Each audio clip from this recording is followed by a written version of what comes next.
आप सभी श्रोता मित्रों को हार्दिक नमस्कार। आइए आज मैं सुनाने जा रही हूँ श्री जयशंकर प्रसाद जी द्वारा रचित कहानी व्रतभंग। तो सुनते हैं कहानी व्रतभंग। तो तुम ना मानोगे? नहीं, अब हम लोगों के बीच इतनी बड़ी खाई है जो कदापि नहीं पट सकती। इतने दिनों का स्नेह कुछ भी नहीं।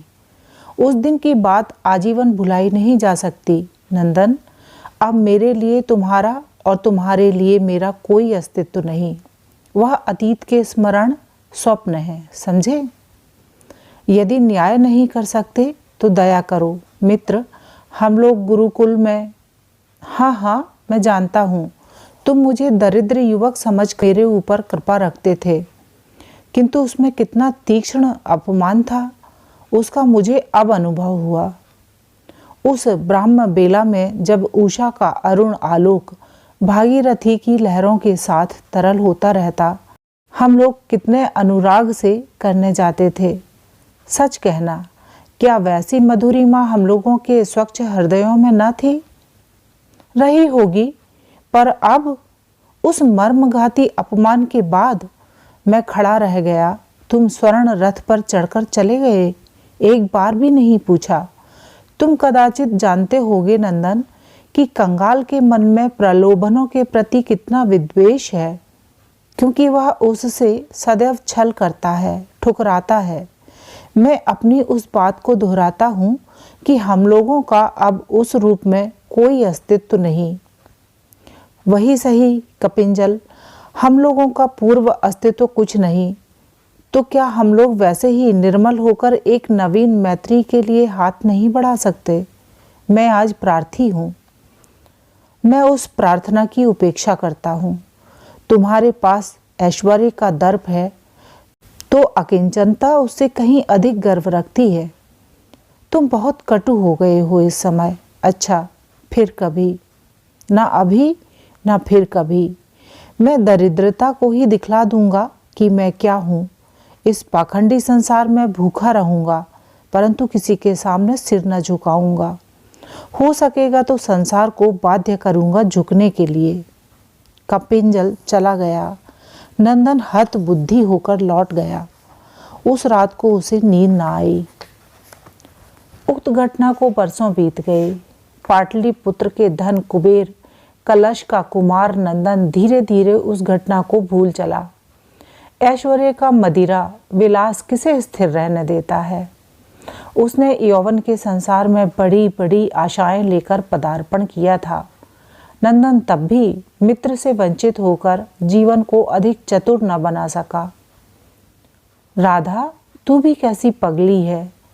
तूने कलश की पुत्रवधू बनने का निश्चय किया है। आश्चर्य। हाँ महादेवी, जब गुरुजनों की आज्ञा है तब उसे मानना ही पड़ेगा। मैं रोक सकती हूँ? मूर्ख नंदन, कितना असंगत चुनाव है। राधा, मुझे दया आती है।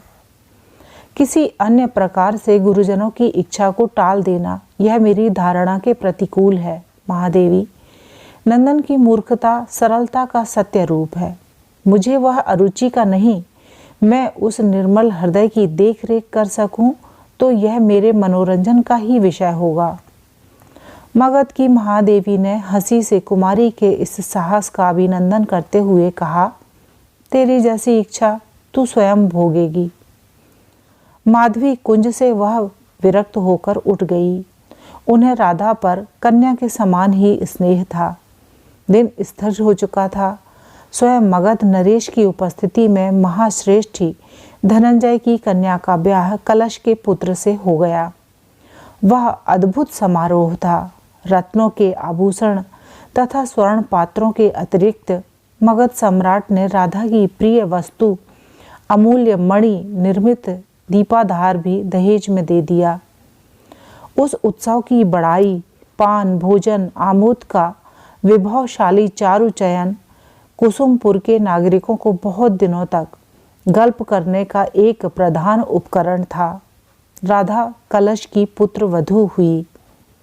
राधा के नवीन उपवन के सौध मंदिर में अगरू कस्तूरी और केसर की चहल पहल पुष्प मालाओं का दोनों संध्या में नवीन आयोजन और दीपावली में वीणा, वंशी और मृदंग की स्निग्ध गंभीर ध्वनि बिखरती रहती। नंदन अपने सुकोमल आसन पर लेटा हुआ राधा का अनिंद सौंदर्य एकटक चुपचाप देखा करता।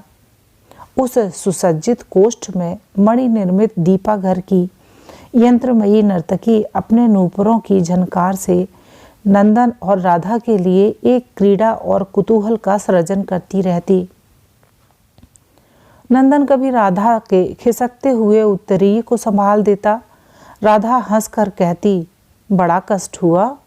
नंदन कहता, देखो तुम अपने प्रसाधन में ही पसीने पसीने हो जाती हो, तुम्हें विश्राम की आवश्यकता है। राधा गर्व से मुस्कुरा देती। कितना सुहाग था उसका अपने सरल पति पर और कितना अभिमान था अपने विश्वास पर। एक सुखमय स्वप्न चल रहा था। कलश, धन का उपासक सेठ, अपनी विभूति के लिए सदैव सशंक रहता। उसे राजकीय संरक्षण तो था ही, दैवी रक्षा से भी अपने को संपन्न रखना चाहता था। इस कारण उसे एक नंगे साधु पर अत्यंत भक्ति थी, जो कुछ ही दिनों से उस नगर के उपकंठ में आकर रहने लगा था। उसने एक दिन कहा, सब लोग दर्शन करने चलेंगे। उपहार के थाल प्रस्तुत होने लगे। दिव्य रथों पर बैठकर सब साधु दर्शन के लिए चले। वह भागीरथी तट का एक कानन था, जहाँ कलश का बनवाया हुआ कुटीर था। सब लोग अनुचरों के साथ रथ छोड़कर भक्तिपूर्ण हृदय से साधु के समीप पहुँचे, परंतु राधा ने जब दूर ही से देख लिया कि वह साधु नग्न है, तो वह रथ की ओर लौट पड़ी। कलश ने बुलाया पर राधा ना आई। नंदन कभी राधा को देखता और कभी अपने पिता को। साधु खीलों के समान फूट पड़ा। दांत किटकिटाकर उसने कहा, यह तुम्हारी पुत्रवधू कुलक्षणा है। कलश, तुम इसे हटा दो, नहीं तो तुम्हारा नाश निश्चित है। नंदन दांतों तले जीभ दबाकर धीरे से बोला, अरे यह कपिंजल। अनागत भविष्य के लिए भयभीत कलश क्षुब्ध हो उठा। वह साधु की पूजा करके लौट आया। राधा अपने नवीन उपवन में उतरी। कलश ने पूछा, तुमने महापुरुष से क्यों इतना दुर्विनीत व्यवहार किया? नहीं पिताजी, वह स्वयं दुर्विनीत है, जो स्त्रियों को आते देख कर भी साधारण शिष्टाचार का पालन नहीं करता। वह धार्मिक महात्मा तो कदापि नहीं। क्या कह रही है? वह एक सिद्ध पुरुष है। सिद्धि यदि इतनी अधम है, धर्म यदि इतना निर्लज्ज है, तो स्त्रियों के योग्य नहीं। पिताजी, धर्म के रूप में कहीं आप भय की उपासना तो नहीं कर रहे हैं? तू सचमुच कुलक्षणा है। इसे तो अंतर्यामी भगवान ही जान सकते हैं। मनुष्य इसके लिए अत्यंत क्षुद्र है। पिताजी, आप। उसे रोककर अत्यंत क्रोध से कलश ने कहा, तुझे इस घर में रखना लक्ष्मी को बुलाना है। जा, मेरे भवन से निकल जा। नंदन सुन रहा था, काठ के पुतले के समान। वह इस विचार का अंत हो जाना तो चाहता था, पर क्या करे, यह उसकी समझ में ना आया। राधा ने देखा उसका पति कुछ नहीं बोलता, तो अपने गर्व से सिर उठाकर कहा, मैं धन कुबेर की कृत दासी नहीं हूँ। मेरे गृहिणीत्व का अधिकार केवल मेरा पद स्खलन ही छीन सकता है। मुझे विश्वास है मैं अपने आचरण से अब तक इस पद की स्वामिनी हूँ। कोई भी मुझे इससे वंचित नहीं कर सकता। आश्चर्य से देखा नंदन ने और हत बुद्धि होकर सुना कलश ने। दोनों उपवन के बाहर चले गए। वह उपवन सबसे परित्यक्त और उपेक्षणीय बन गया। भीतर बैठी हुई राधा ने यह सब देखा। नंदन ने पिता का अनुकरण किया। वह धीरे धीरे राधा को भूल चला, परंतु नए ब्याह का नाम लेते ही चौंक पड़ता। उसके मन में धन की ओर वितृष्णा जगी। ऐश्वर्य का यांत्रिक शासन जीवन को नीरस बनाने लगा। उसके मन की अतृप्ति विद्रोह करने के लिए सुविधा खोजने लगी। कलश ने उसके मनोविनोद के लिए एक नया उपवन बनवाया। नंदन अपनी स्मृतियों का लीला निकेतन छोड़कर रहने लगा। राधा के आभूषण बिकते थे और उस सेठ के द्वार की अतिथि सेवा वैसी ही होती रहती। मुक्त द्वार का अपरिमित व्यय और आभूषण के विक्रय की आय, कब तक यह युद्ध चले? अब राधा के पास बच गया था वही मणि निर्मित दीपाधार जिसे महादेवी ने उसकी क्रीड़ा के लिए बनवाया था। थोड़ा सा अन्न अतिथियों के लिए बचा था। राधा 2 दिन से उपवास कर रही थी। दासी ने कहा, स्वामिनी, यह कैसे हो सकता है कि आपके सेवक बिना आपके भोजन किए अन्न ग्रहण करें? राधा ने कहा, तो आज यह मणि दीप बिकेगा।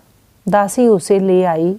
वह यंत्र से बनी हुई रत्न जटित नर्तकी नाच उठी।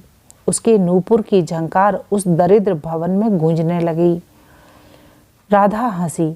उसने कहा, मनुष्य जीवन में इतनी नियमानुकूलता यदि होती। स्नेह से चूम कर उसे बेचने के लिए अनुचर को दे दिया। पन्ने में पहुंचते ही दीपाधार बड़े बड़े रत्न वणिकों की दृष्टि में एक कुतूहल बन गया। उस चूड़ामणि का दिव्य आलोक सभी की आंखों में चकाचौंध उत्पन्न कर देता था। मूल्य की बोली बढ़ने लगी। कलश भी पहुंचा। उसने पूछा, यह किसका है? अनुचर ने उत्तर दिया, मेरी स्वामिनी सौभाग्यवती श्रीमती राधा देवी का। लोभी कलश ने डांट कर कहा, मेरे घर की वस्तु इस तरह चुराकर तुम लोग बेचने फिर जाओगे तो बंदी गृह में पड़ोगे, भागो। अमूल्य दीपाधार से वंचित सब लोग लौट गए। कलश उसे अपने घर उठवा ले गया। राधा ने सब सुना। वह कुछ न बोली। गंगा और शोण में एक साथ ही बाढ़ आई। गांव के गांव बहने लगे। भीषण हाहाकार मचा। कहाँ ग्रामीणों की असहाय दशा और कहाँ जल की उद्दंड बाढ़। कच्चे झोंपड़े उस महाजाल व्याल की फूंक से तितर बितर होने लगे। वृक्षों पर जिसे आश्रय मिला वही बच सका। नंदन के हृदय ने तीसरा धक्का खाया। नंदन का सत्साह उत्साहित हुआ। वह अपनी पूरी शक्ति से नावों की सेना बनाकर जल प्लावन में डट गया और कलश अपने 7 खंड के प्रसाद में बैठा वह दृश्य देखता रहा। रात नावों पर बीतती है और बांसों के छोटे छोटे बेड़े पर दिन। नंदन के लिए धूप, वर्षा, शीत कुछ नहीं। अपनी धुन में वह लगा हुआ है। बाढ़ पीड़ितों का झुंड सेठ के प्रसाद में हर नाव से उतरने लगा। कलश क्रोध के मारे बिलबिला उठा। उसने आज्ञा दी कि बाढ़ पीड़ित यदि स्वयं नंदन भी हो तो वह प्रसाद में न आने पाए। घटा घिरी थी, जल बरसता था। कलश अपनी ऊंची अटारी पर बैठा मणि निर्मित दीपाधार का नृत्य देख रहा था। नंदन भी उसी नाव पर था जिस पर 4 दुर्बल स्त्रियां, 3 शीत से ठिठुरे हुए बच्चे और 5 जीर्ण पंजर वाले वृद्ध थे। उस समय नाव द्वार पर जा लगी। सेठ का प्रसाद गंगा तट की एक ऊंची चट्टान पर था। वह एक छोटा सा दुर्ग था। जल अभी द्वार तक ही पहुंच सका था। प्रहरियों ने नाव को देखते ही रोका। पीड़ितों को इसमें स्थान नहीं। नंदन ने पूछा, क्यों? महाश्रेष्ठी, कलश की आज्ञा। नंदन ने क्रोध से उस प्रासाद की ओर देखा और माझी को नाव लौटाने की आज्ञा दी। माझी ने पूछा, कहाँ ले चलें? नंदन कुछ न बोला। नाव बाढ़ में चक्कर खाने लगी। सहसा दूर उसे जलमग्न वृक्षों की चोटियों और पेड़ों के बीच में एक ग्रह का ऊपरी अंश दिखाई पड़ा। नंदन ने संकेत किया। माझी उसी ओर नाव खेने लगा। ग्रह के नीचे के अंश में जल भर गया था। थोड़ा सा अन्न और ईंधन ऊपर के भाग में बचा था। राधा उस जल में घिरी हुई अचल थी। छत की मुडेर पर वह बैठी वह जलमयी प्रकृति में डूबती हुई सूर्य की अंतिम किरणों को ध्यान से देख रही थी। दासी ने कहा, स्वामिनी, वह दीपाधार भी गया। अब तो हम लोगों के लिए बहुत थोड़ा अन्न घर में बच रहा है। देखती नहीं यह प्रलय सी बाढ़ कितने मर मिटे होंगे। तुम तो पक्की छत पर बैठी अभी यह दृश्य देख रही हो। आज से मैंने अपना अंश छोड़ दिया। तुम लोग जब तक जी सको जीना। सहसा नीचे झांक कर राधा ने देखा, एक नाव उसके वातायन से टकरा रही है और एक युवक उसे वातायन के साथ दृढ़ता से बांध रहा है। राधा ने पूछा, कौन है? नीचे सिर दिए नंदन ने कहा, बाढ़ पीड़ित कुछ प्राणियों को क्या आश्रय मिलेगा? अब जल का क्रोध उतर चला है। केवल 2 दिन के लिए इतने मरने वालों को आश्रय चाहिए। ठहरिए, सीढ़ी लटकाई जाती है। राधा और दासी तथा अनुचर ने मिलकर सीढ़ी लगाई। नंदन विवर्ण मुख एक एक को पीठ पर लाद कर ऊपर पहुंचाने लगा। जब सब ऊपर आ गए तो राधा ने आकर कहा, और तो कुछ नहीं, केवल 2 दलों का जूस इन लोगों के लिए है, ले आऊं? नंदन ने सिर उठाकर देखा, राधा? वह बोल उठा, राधा तुम यहीं हो? हाँ स्वामी, मैं अपने घर में हूँ, गृहिणी का कर्तव्य पालन कर रही हूँ, पर मैं गृहस्थ का पालन न कर सका। राधा, पहले मुझे क्षमा करो। स्वामी, यह अपराध मुझसे न हो सकेगा। उठिए, आज आपकी कर्मण्यता से मेरा ललाट उज्जवल हो रहा है। इतना साहस कहाँ छिपा था नाथ? दोनों प्रसन्न होकर कर्तव्य में लगे। यथासंभव उन दुखियों की सेवा होने लगी। एक प्रहर के बाद नंदन ने कहा, मुझे भ्रम हो रहा है कि कोई यहाँ पास ही विपन्न है। राधा, अभी रात अधिक नहीं हुई है, मैं एक बार नाव लेकर जाऊं? राधा ने कहा, मैं भी चलूं? नंदन ने कहा, गृहिणी का काम करो। राधा, कर्तव्य कठोर होता है, भाव प्रधान नहीं। नंदन एक माझी को लेकर चला गया और राधा दीपक जलाकर मुड़ेर पर बैठी थी। दासी और दास पीड़ितों के सेवा में लगे थे। बादल खुल गए थे। असंख्य नक्षत्र झलमलाकर निकल आए। मेघों के बंदी ग्रह से जैसे छुट्टी मिली हो। चंद्रमा भी धीरे धीरे उस त्रस्त प्रदेश को भयभीत होकर देख रहा था। 1 घंटे में नंदन का शब्द सुनाई पड़ा, सीढ़ी। राधा दीपक दिखला रही थी और सीढ़ी के सहारे नंदन ऊपर एक भारी बोझ लेकर चढ़ रहा था। छत पर आकर उसने कहा, एक वस्त्र दो राधा। राधा ने एक उत्तरीय दिया। वह मुमूर्ष व्यक्ति नग्न था। उसे ढककर नंदन ने थोड़ा सेंक दिया। गर्मी भीतर पहुंचते ही वह हिलने डुलने लगा। नीचे से माझी ने कहा, जल बड़े वेग से हट रहा है, नाव ढीली न करूँगा तो लटक जाएगी। नंदन ने कहा, तुम्हारे लिए भोजन लटकाता हूँ, ले लो। काल रात्रि बीत गई। नंदन ने प्रभात में आंखें खोलकर देखा कि सब सो रहे हैं और राधा उसके पास बैठी सिर सहला रही है। इतने में पीछे से लाया हुआ मनुष्य उठा। अपने को अपरिचित स्थान में देखकर वह चिल्ला उठा, मुझे वस्त्र किसने पहनाया? मेरा व्रत किसने भंग किया?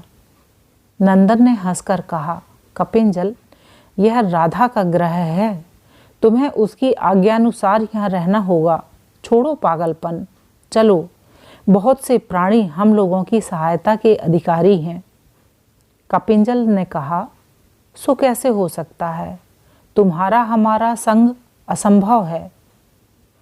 मुझे दंड देने के लिए ही तो तुमने यह स्वांग रचा था। राधा तो उसी दिन से निर्वासित थी और कल से मुझे भी अपने घर में प्रवेश करने की आज्ञा नहीं। कपिंजल, आज तो हम और तुम दोनों बराबर हैं और इतने अधमरों के प्राणों का दायित्व भी हम ही लोगों पर है। यह व्रत भंग नहीं, व्रत का आरंभ है। चलो, इस दरिद्र कुटुंब के लिए अन्न जुटाना होगा। कपिंजल, आज्ञाकारी बालक की भांति सिर झुकाए उठ खड़ा हुआ। अभी आप सुन रहे थे श्री जयशंकर प्रसाद जी द्वारा लिखी हुई कहानी व्रत भंग।